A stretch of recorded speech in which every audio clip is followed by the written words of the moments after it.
मगध के राजा सर्वदमन को राजगुरु की नियुक्ति करनी थी। वह स्थान बहुत समय से रिक्त पड़ा था।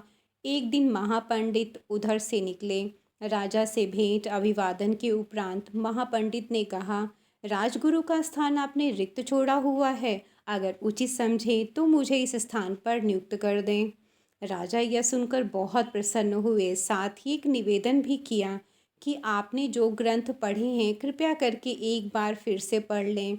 इतना कष्ट करने के उपरांत आपकी नियुक्ति होगी। जब तक आप आएंगे नहीं वह स्थान ऐसे ही रिक्त पड़ा रहेगा।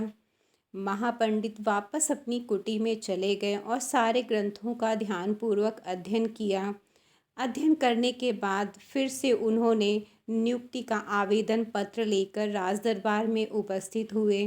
राजा ने अब की बार फिर और अधिक नम्रतापूर्वक उनसे कहा कि ब्राह्मण देवता, एक बार अगर आप फिर से सारे ग्रंथों का अध्ययन कर लेते तो बहुत अच्छा होता। ब्राह्मण ने थोड़ा सा आश्चर्यपूर्वक इस बात को सुना, लेकिन फिर वह चले गए।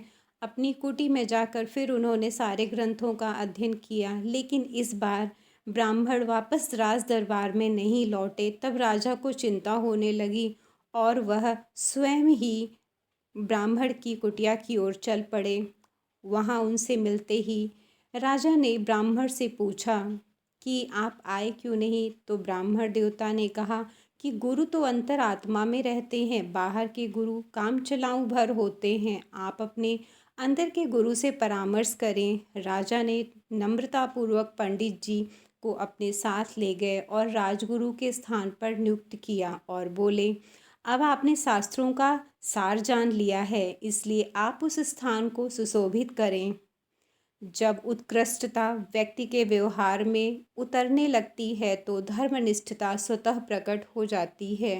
इस कहानी का तात्पर्य है, जब कोई गुण हमारे अंदर वास्तव में होता है तो हमें स्वयं अपने मुंह से बताना नहीं पड़ता, वह खुद ही प्रदर्शित हो जाता है हमारे व्यवहार के ज़रिए। धन्यवाद।